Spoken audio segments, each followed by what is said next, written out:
Hi, this is Jana Antoni from Empower Your Mind, and welcome to the Spanglish Word Networks on Single TV channel 250 and 251.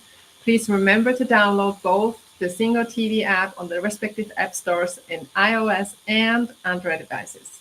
And while you download, make sure to rate and leave a comment. This app is free. And Single TV is also available on Google Chromecast, Amazon Fire and Fire TV sticks, Roku sticks, and also on all smart TVs from 2016 forward.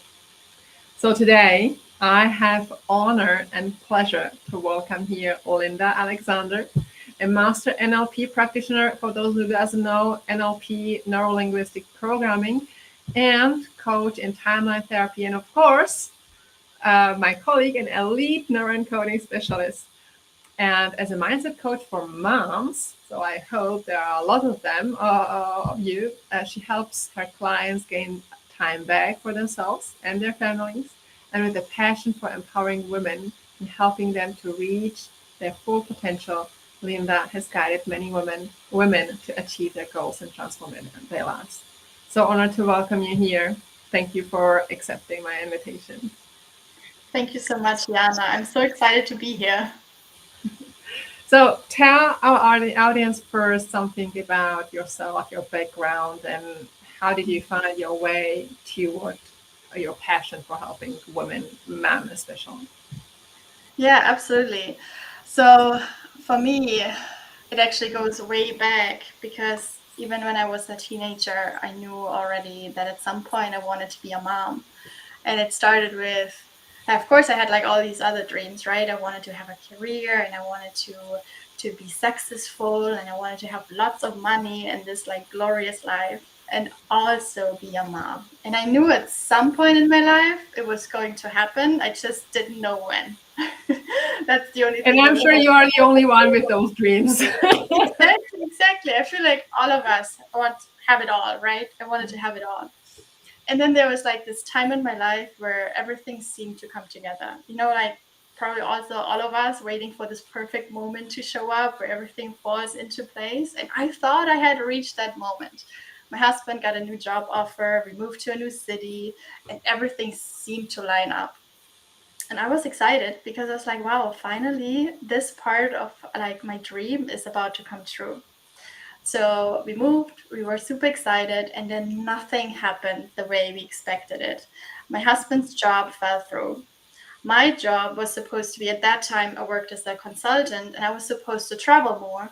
Well, the projects didn't come. So I didn't have work, he didn't have work. And that's when I found out I was pregnant. And instead of this like amazing journey where it's like, oh my gosh, this is going to be so good and I will be able to stay at home for some time because I knew I wanted to take a break for my child, because that's what my mom modeled for us. She was always there for us. She made us like the meals when we came home from school, and that's what I wanted to be for my children. So it's like this dream was immediately crushed. And instead of being excited, I was worried about money. I was like, how are we going to do this? How are we going to afford a child? How are we going to provide it? For that, you need to know I'm a person that always thinks like 10 steps ahead. So in the immediate moment, we were maybe okay, but it was not going to last. So my head immediately went like, oh my gosh. So instead of knowing that I could focus on being pregnant and just becoming a mom and taking time off, I knew I had to go back to work and start until last minute. And that's exactly what I did. So instead of being with my husband and feeling the kicks together, I was in a hotel room because I would only go every week or every 2 weeks home for a weekend. I felt like the weekend girlfriend. And it was not at all what I envisioned. And there was always, of course, the thought of what's going to happen next and how are we going to do this continuously. Eventually, my husband found a different job, not at all what he expected, and was more like he's doing it because he had to do it kind of thing. And I just took off 4 months when my baby was born, my son was born. And it was the best time I had. I really enjoyed it. It was like just soaking up the cuddles and just being with him. It was just amazing. It's just how I wanted it to be. And then the 4 month mark came and I knew I had to go back to work. Now I had agreed with my employer to work from home just part-time. It sounded easy, it sounded doable. I had a babysitter that would take care of my son, and yet, That is a lot of chance. I'm sorry to interrupt you right there, but yes, not everyone has this chance to yes, work from home, right? exactly. So I felt like I can do this, right? And then day one came, and I remember I was just cleaning some bottles, and my husband was about to leave, and I was just bawling. I was just crying. And my husband asked me, "Are you okay?" And I'm like, "I'm not, but I will be." Because even that terrified me, because all I wanted to do is be with my baby, be there for my baby. And all I knew was I was supposed to focus and sit in front of this laptop. And even if it was 4 hours, it was like a nightmare in my life, for in my mind. So I tried that, and when I was working, I was thinking about my baby, and when I was with my baby, I was like, "Oh my gosh, I'm not doing what I'm supposed to do at work." Because I used to stay long, I used to over deliver, I used to put everything I had into my job, and suddenly I was so consumed with being a mom, and I was trying to figure out life. I was like, who was I actually? Like, trying to be a Mm. wife, a mom, a woman, trying to be myself, and I didn't know what that meant. Like, in our partnership, we were just surviving. We were just being parents that lived together, but that's it. And that's not at all like, so my brain was just not capable of dealing with all of this and putting everything together. So I just I would love to let you continue, but I see an amazing opening for a question here. Yeah, You absolutely, go know, for it. in the brain, there are biological changes when a woman becomes a mother. There are really rewiring, new connections, that happens, etc.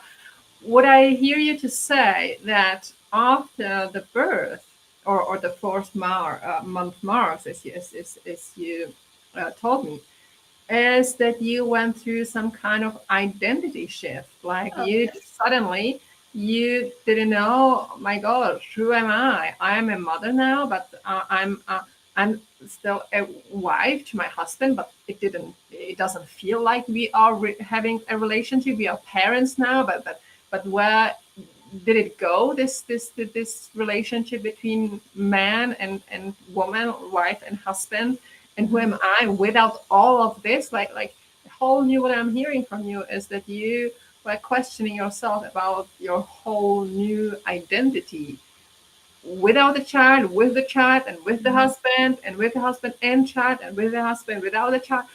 That's a lot to question, and it's a lot to take, right? That is very true, and that's why I was struggling with it. And I think honestly, for me, it started with right after my son was born. Actually, it was like a couple hours after he was born, and we're still in the hospital.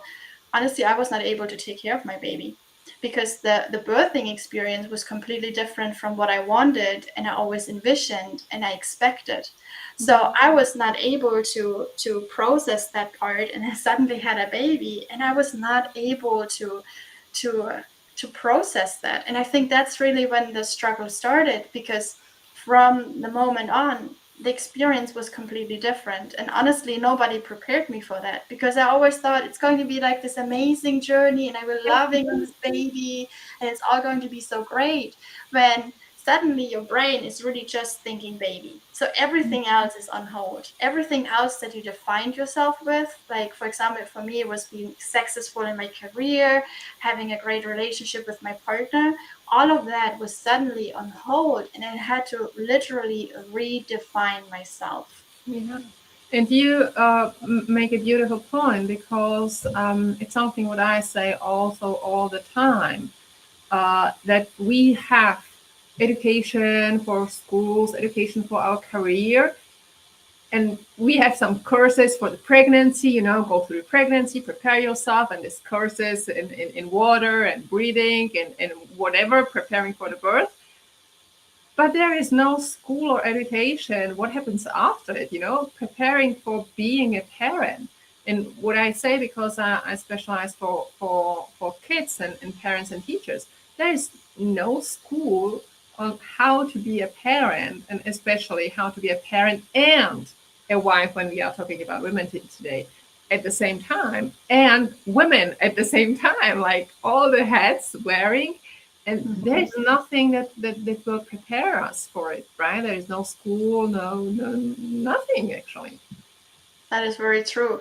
Plus, the focus is on the baby because, of course, Yes. everyone is excited to that there's a new human being, and everyone is like, "Oh my gosh, it's adorable!" Because no matter what the baby looks like, it's always the cutest, right? Because we humans are just wired for that. We love on the little ones. And that's why it's easy to overlook the fact that there's actually like a woman. And I Yeah. actually talked to this with someone else a while back, and she was saying if we had the same wound that is created when we lose the placenta in our bodies, we had the same wound on the outside of our body, we would be in the hospital for weeks, if not months, for this to heal. And yet we're looking at women like nothing happened and require them to go back to life. Because truth is, in the past we had a village and a support system, and it was like generations that would help together. And now it's really just like maybe like the mom and the father. Maybe we talk about even single parenting, Yeah. and suddenly you're supposed to be the provider and the mom and do everything in Yeah. addition to healing yourself. And I think that's why parenting is so hard nowadays, because we just overlook these things. Because of course we want to be the strong woman, of course we want to be able to do it all, And we but are actually. So just saying, we are really strong as a species, especially women, really. yes, yes, absolutely. What I'm saying is, though, do we have to be? Could it be different? Could it be different? And we could have more if we had more support. Could we allow ourselves to actually process all of that and not come out overwhelmed, feeling lost, feeling stuck, being just completely like, what just happened? And instead being able to enjoy the journey more. And that's actually what I want to help women with, because I truly believe we're not here on earth to be miserable. We're not here to be suffering. We are here to enjoy life. And that also includes the most precious moments when we have this little baby and we're just starting this new life as a new human being ourselves. As you said, when we redefine our identity and finding ourselves in a new way. Right, and you're absolutely right. I remember, well, not the tribe system, as you said, the whole village raised a Mm-hmm. child. Until now, there's a saying: it takes whole village to raise a Mm-hmm. child, right? And we Yes. don't have this support system anymore. We wanted emancipation, and that's men are looking at us as equal people, etc. And from one point of view, that's completely right. We should the equal pay for equal work, right? And equal Mm-hmm. opportunities, etc.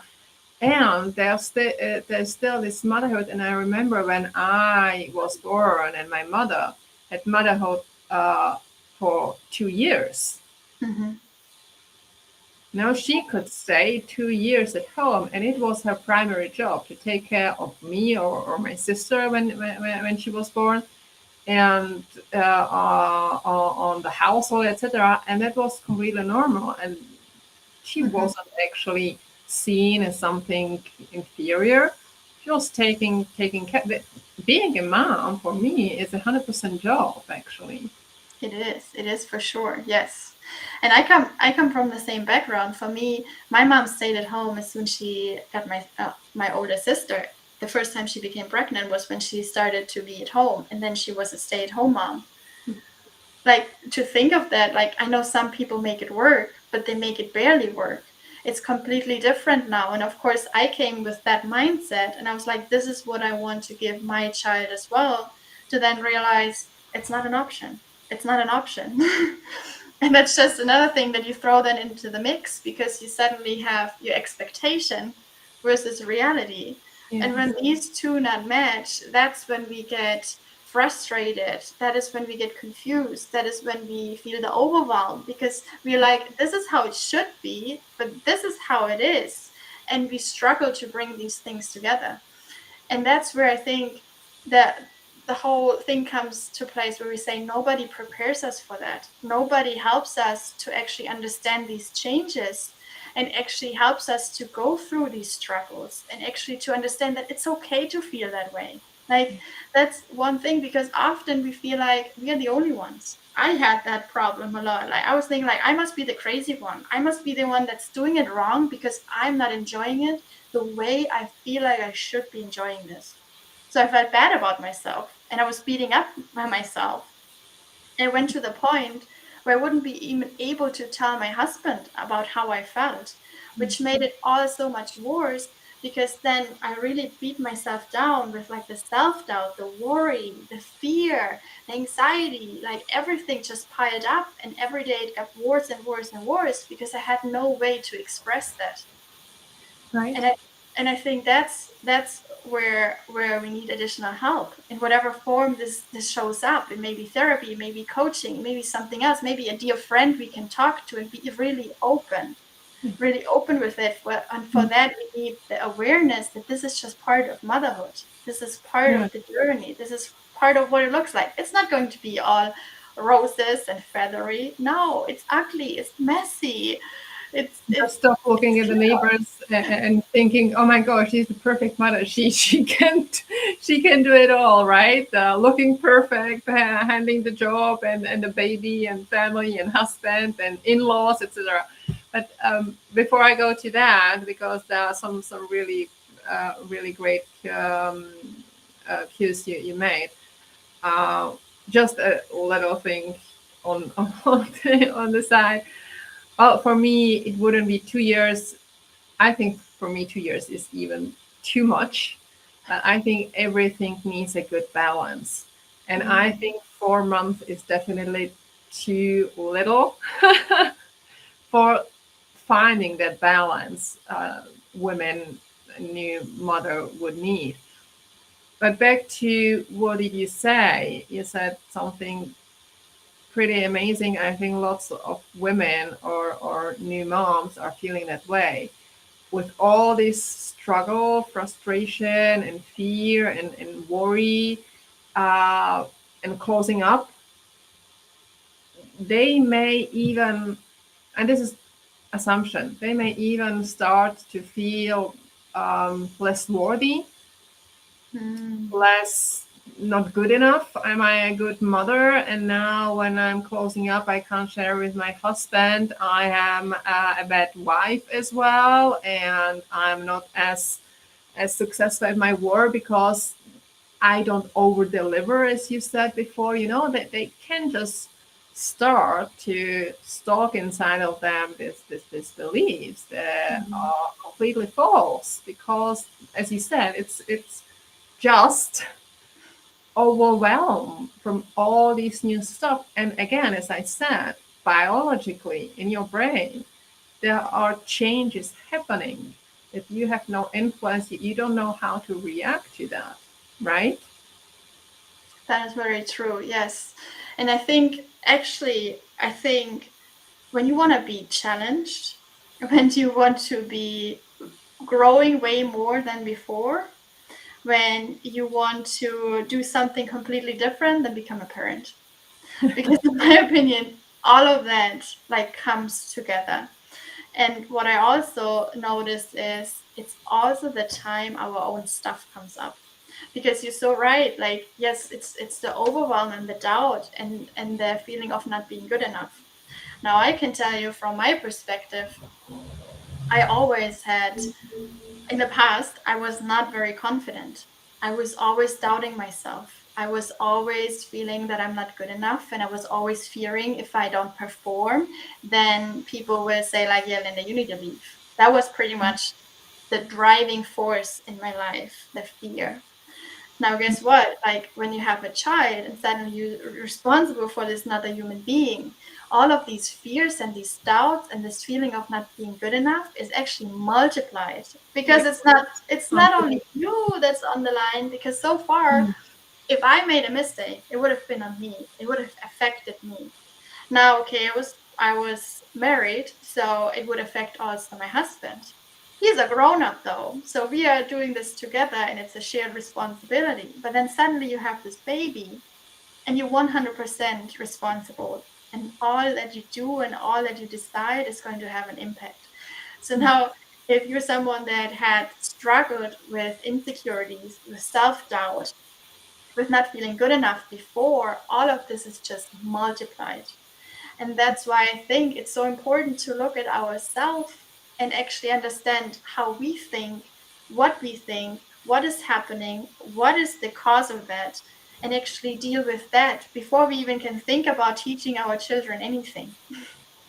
Right. It's very beautiful and very true what you're just saying, because children, they are the greatest teachers Oh, yes. to ourselves. They are the greatest mirror to ourselves, and greatest teacher we can only wish for us. Mm-hmm. And unfortunately, lots of parents, they don't see it like that, and they are taking it all on the children, um, but they don't really take time to ask themselves, okay, what is it here inside of me, right? Does pushing the red button, what is actually this all about? This frustration, and I can understand that the stress, and there is work, and there's household, and there's a child, and there's husband, and there are hobbies from the of the child, and all of this stuff, and it can be really, really too much, that sometimes parents just get lost in something happen, like, I don't know, shout on the child or whatever. And unfortunately, very few parents I know take really the time and step back and ask themselves, okay, what is it? It's this magnificent, beautiful my child of mine trying to say to me, teaching me, or the life, or everything else, right? Mm-hmm. You just said it. It would be so nice actually to ask oneself this question before we start to educate our kids. It's, I want to actually give the benefit of a doubt, and I want to say there, it's because we don't know better. And I include myself too, because on the surface, I had in my head how I wanted to be as a parent, how I wanted to show up, how I wanted to teach my child. And what I wasn't prepared for is what it would do inside of me. That the moment my toddler would have a meltdown is also the moment a lot of my own triggers show up, and like own things from my childhood, from like being a teenager, from whatever it is, because sometimes we don't know. And truthfully, in the past, we were not modeled that that is necessarily how we raise our children, right? It's like you listen, I say it, and that's why you do it. I need to do this right now. You sit here in the corner and wait for me. And now we want to do it completely different. I really think I honor each parent, each mom, each dad, each person that says like I want to do it differently, because I know how hard it is. Especially like you said, first of all, you need to understand that something is happening in you. Two, you need to know what to do about it. And those are big steps to even Understandable. get to this point. So I totally get it, because I've been there too in the past, where I was like, I wanted to be all the understanding parent, and I take the moment and I would do this for a couple minutes and I would try my hardest, and then I would realize I'm not getting anywhere. And in addition, I would feel like all intense and all like, oh, I just need to let it out. So and then No, I just realized this is not the person that I want to be. But that meant that I had to raise my hand and actually find my way through coaching to realize there's a different way. Because especially when we do this, when we look at our own stuff, but it takes a lot to get to yeah, the point where we can say, like, you know what, it's actually me. It's yeah, not my child or what he did to me, because it's actually I'm responsible for all of that. yeah. Now, what I wanted to say with that is, as you Mm-hmm. said, we were taught in that way, and our parents and grandparents were taught in that way, so they didn't knew better. Now, and now between our generation and the generation you are raising now, there is also another generation between that. They were raising the kids. We here in French language, we say them royal kids. The kid is the king, right? it's completely opposite. We were everything was restricted to me, so I will allow everything to my child, right? And it showed up also. It's not really a good idea that way either. And where we are right now is actually we could say it as that we are so lucky because now we are knowing much more Mm, about also how the brain works, and we are in this mindfulness, and we are there's lots of speeches about really how you should or would be good to raise kids, or mhm, how to handle with your own fears and struggles and self-doubt and self-loathing and all of this stuff, because our parents or the generation between our parents and us, they didn't know that. It wasn't so spread all across the board as it is now. So mhm, the teaching is not new. This is like 2000 even before Christus. So what I've acknowledged, what we are teaching now, what we are hearing now, but it wasn't spread out as massively as it is right now. So I think we should just look at us as we are incredibly happy to have all these resources, right? As you said, mhm, there's first step is just to acknowledge that's what I'm feeling is completely normal. I'm not mhm. alone in this. And Yes. second is to ask the question, right? Is it the life I want to live, or do I need help? And if I do need help, then just seek the help, right? Absolutely agree. And I think with that comes also to just put ourselves first. Like really putting as a mom the oxygen mask on first. And I know that is super hard.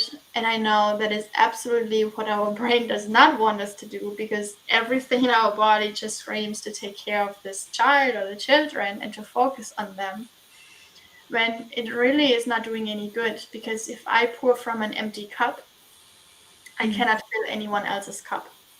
So I need to make sure that I fill my cup first. And I think with what you just mentioned, the awareness that we want to be different, that there is a different way, and we're opening up to being mindful, be understanding ourselves. Like, for example, love how going to therapy is not anymore something that only few people do, that something have going wrong. No, it's like you and me seeking out help and saying like, okay, I mean, I need therapy, but maybe I need a coach to help me see what's going on. Because, and that's perfectly fine to say that, versus in the past nobody would say that. Like, we would go to therapy but quietly, nobody knows about it, and only if we really needed it because we had an issue. And I think that is what is necessary now, to really say like, you know what, put on your oxygen mask on first. And that may look differently for each and every one. Maybe it's a 5-minute breather where we just say like, you know what, that's my time right now. Maybe it's half an hour where we take a bath. Maybe it's going for a walk. Maybe it's doing something that we actually really want. I think that is also such a simple question. You mentioned earlier the questions that we need to ask ourselves. A simple question could be, what do you really want? Like, what do you want right now? Like, maybe it is just like, right now, I want to eat some chocolate. Then go for it. You know what I mean? It can be as simple as that, but be kind to yourself.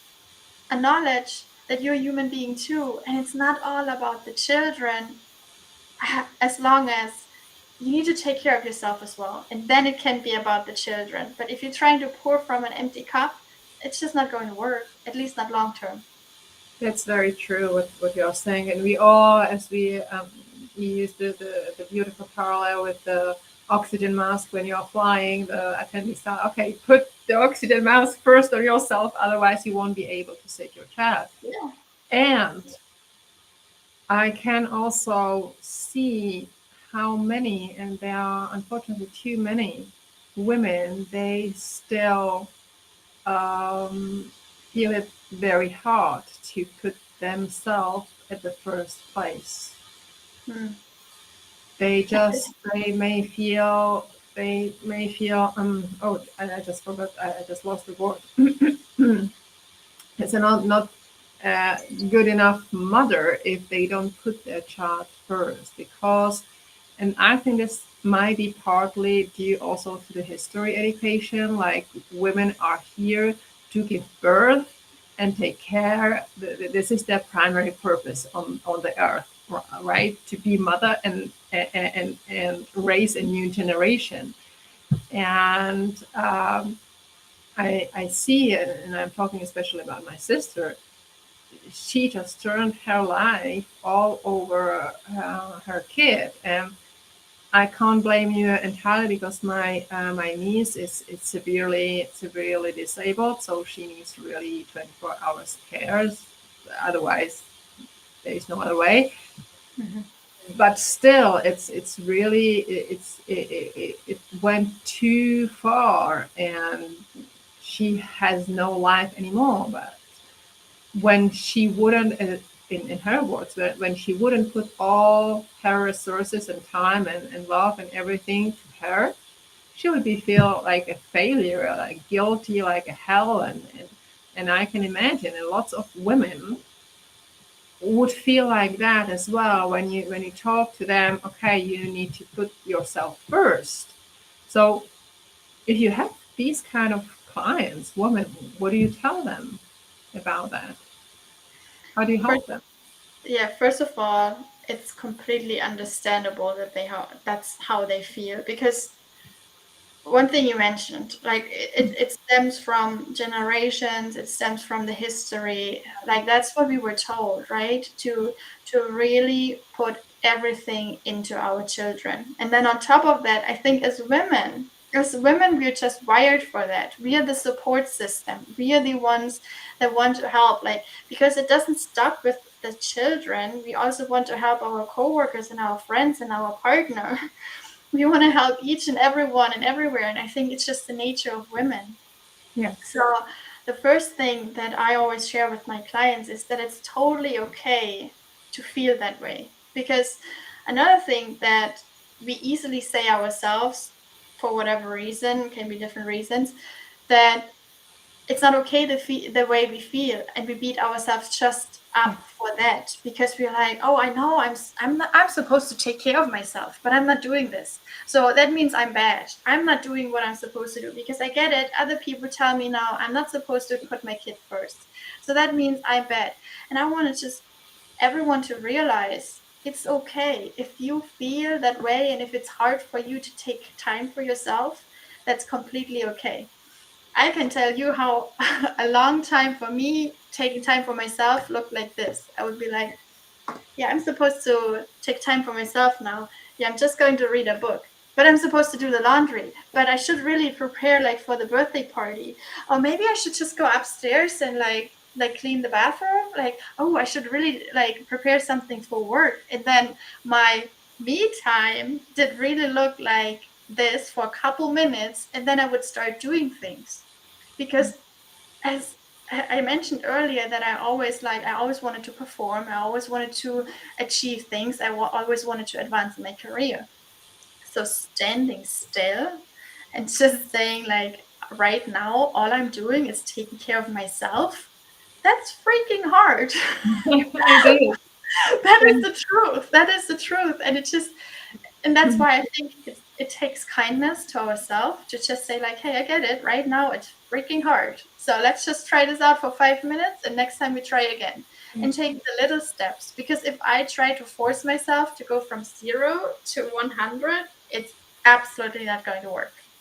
It's something to be acquired, to be learned, as Yeah. walking, talking, and running and biking, right?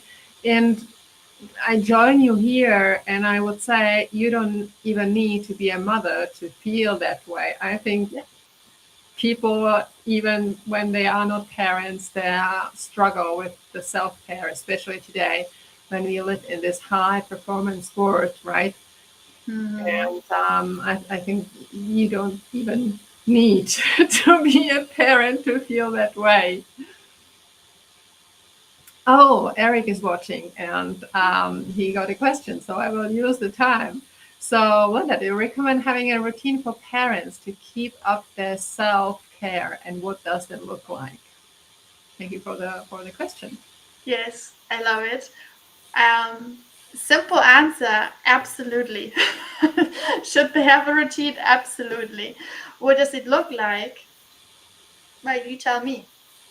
You tell me, because I'm not in your shoes, and I'm not, maybe you're the parent that has 5 kids, 3 jobs, and trying to take care of the grandparents in addition. Well, you have a different time, and you have also different things that you like. Because for one person, it may, and then I have, for example, only one child. So my life looks completely different. So I absolutely want everyone to have a routine, and I absolutely recommend it. And that's actually one thing I work with my clients on, to find the little moments. Because one misconception we often have is that we think it needs to be extended, like I need an hour in the morning for myself, because if it's less, it's not good. Who said that? No, don't put a limit on it. Just if it's 5 minutes before you get up for yourself that help you to get in the right state for the day, great. I sometimes have just 5 minutes. Sometimes I have half an hour. Like, my days look different. And it's really about finding what works for you. Because the truth is, my self-care is probably going to look much different from your self-care, because we're different beings. So it's about finding out what works for you and then go for it. Yes. And we were talking about the self-care and now the routine. I would love to tap a little bit into the relationship between wife and husband while becoming parents, Mm-hmm. because we often, as we talked about it, forget this part of the relationship as soon as the little baby arrives, right? So, how do you find a way back to the relationship as they were before child arrives? How do you find back into the relationship? I think for one, it's acknowledging that it takes work, because the truth is, it's not going to come by itself. Because especially thinking about like baby stage, but then even later on, I mean, the toddler years, as long as we're talking about small children taking care of themselves, taking care of them, like maybe until they become teenager, that's when it changes, I think. But before then, it's like hands on, because it's like these little beings, and if you look away, something may happen. They got in trouble. So you need to always be hands on and be there for them, right? And it's the years of survival, that's the truth. And now it's about how can we make it less survival, and how can we also make everything else work. And that's what it's about. And it's the same way about our partnerships. Like I said, for me at the beginning, I felt like a roommate with my husband, because we Right. completely disregarded it. We completely were like sleepless. We were over worried. We were always like, are we doing this right? Are we feeding enough? Are we dressing him right? Should we buy another jacket? Like, I mean, like, our minds go crazy, right? It was 100% focused on the baby. So we had to say at some point, you know what? We're going to take time for ourselves. And that's when things changed. For us, it meant ordering takeout and sitting at night for an hour together over a movie while the little guy slept. Once a week. That was our thing. And that is, I think, what really changed it, because then we paid attention to each other. It can look different though, because it can also just mean, you know how you always talk about children and like, oh, she's like so advancing, and oh my gosh, she's so big. What about changing it up and just saying like, hey Jana, how are you doing? Right. How do you feel? Like, are you okay?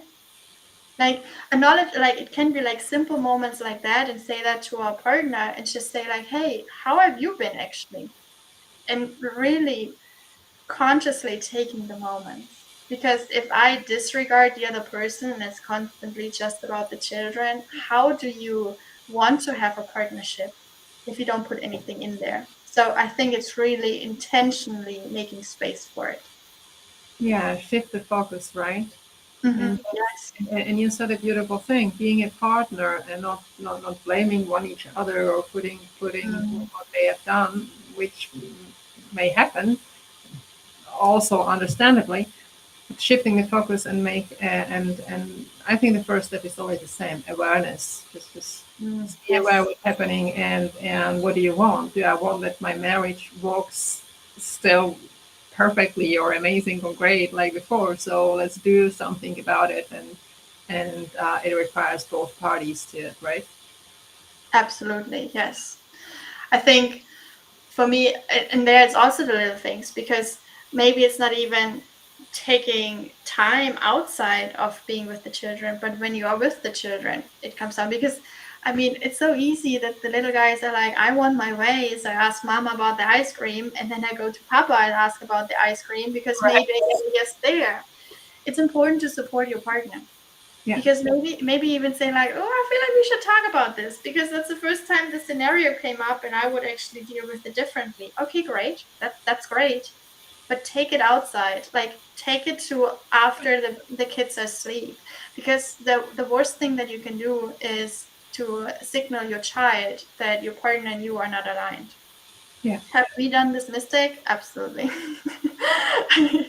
Absolutely. At the beginning, it happened because, and we had to say, like, you know what, we're not doing this. We need to support each other. And, like, okay, now when our son comes to me and I know he talked to his father before, I will say, like, hey, have you asked your dad? Yes. Well, what did he say? He said no. Well, okay, then I say no too. Right. Yeah. And That it's really that's, like that's a very supporting each important other, part. right?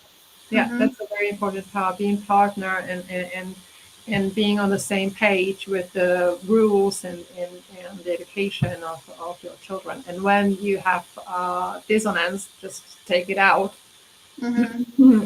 away from the kids before you speak to the kids.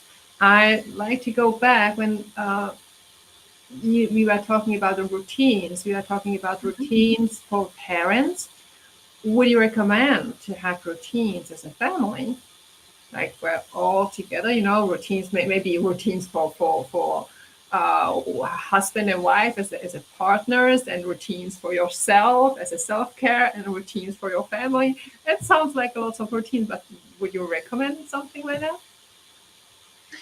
I actually think it automatically develops. Like something that I had to learn for myself is I always looked at my parents and I was like, they have life figured out.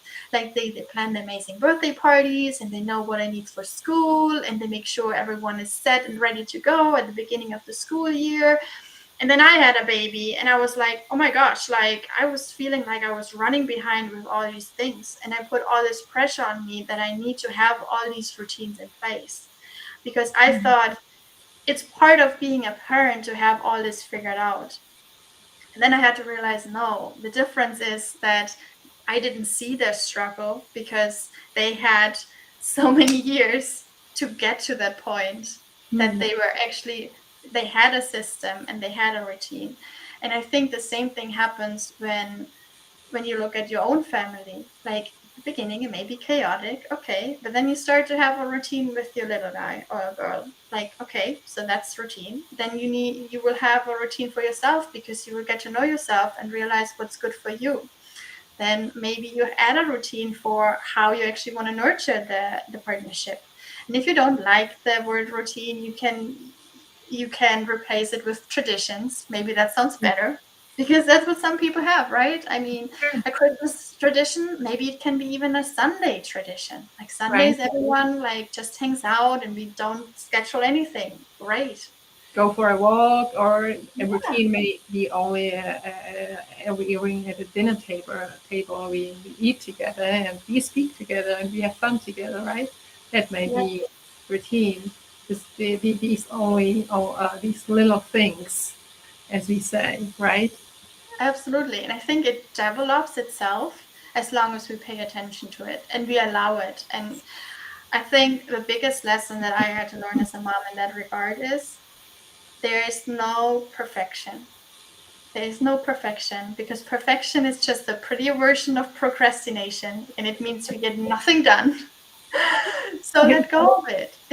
Like, and that's something I was wanting. I wanted the perfect routine. I wanted to have the perfect family. I wanted to have the house perfectly in order.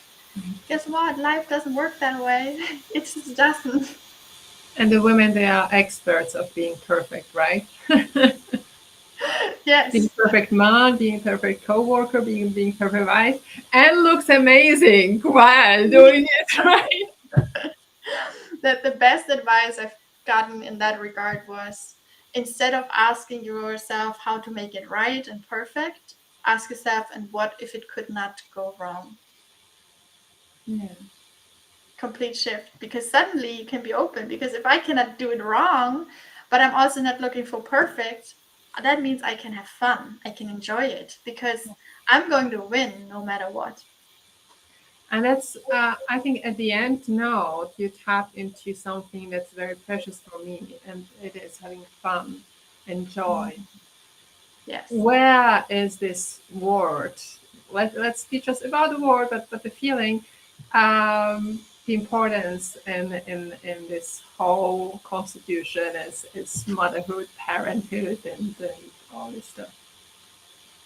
Because I think nowadays, especially nowadays, we often forget about the fun. We take all this stuff seriously, and we are stressed out and Mhm. frustrated, and yeah, and we just forget it's parenting might be even fun. It is fun, absolutely. And I think that's where I feel like we're actually like putting the puzzle piece together, because we talked about the routine, we talked about understanding who we are, we talked about understanding our feelings so we can understand our kids' feelings. And all of this is just going to work if there's fun. Because like I said, we're not designed to be miserable. We're here to have fun. I feel like, I mean, that's what we're supposed to do, right? And the question is just, how can we make it fun, and what does it look like for you? And for my And family, that it was would being be sorry to interrupt. That would be an amazing question that every parent could ask themselves, even when, and especially if there is some kind of chaos and tragedy or whatever. How can we make it fun, right? absolutely, yes. It has been amazing, Linda. For the end, I think, when you put the puzzle pieces, I saw like a big wheel of parenting, of being mom, and what works. Everything works together. Everything, when everything is on place, then everything works together, and the wheel can roll, right. Mhm. It would be Yeah. amazing. So tell us at the end where the moms could find you if they feel they would like to reach out to you. Yeah, great. So I am on Facebook. So if you just look for my name, Linda Alexander, you will find me there. I also have a free Facebook group. I invite all the moms that feel like, hey, this spoke to me. I love this, and I want to take care of myself, and I want to understand myself, and I want to be actually the person that I'm designed to be and meant to be. I invite them to join my group, which is called the Thriving Mom Village. It's a Facebook group. Oh, It's nice. free I because I like want to that. create this village, right? Yes, And I yes. also offer right now a 5-day challenge, which is called How to Stay Afloat and Not Go Crazy, which is designed to help moms that are super busy and always going. So that That is sounds also free, amazing. and I offer that right now. That sounds amazing. And the final touch before I say goodbye to everybody is, do you have some last word you would like to say, pass on on mothers, especially the new ones? I think I want to go back to what we mentioned before, and that is put on your oxygen mask first because you Oh, deserve it and it's part of it. beautiful. Amazing. Thank you, Linda, very much. Thank you, Jana. I really enjoyed this. So thank you everybody to watch it. This show can be also here on the Spanglish Radio Network. Please check out http://spanglishword.ca. And for all the news and programming Spanglish Word, watch it, hear it, read it, download it, and live it. Thank you everybody, and have a good night.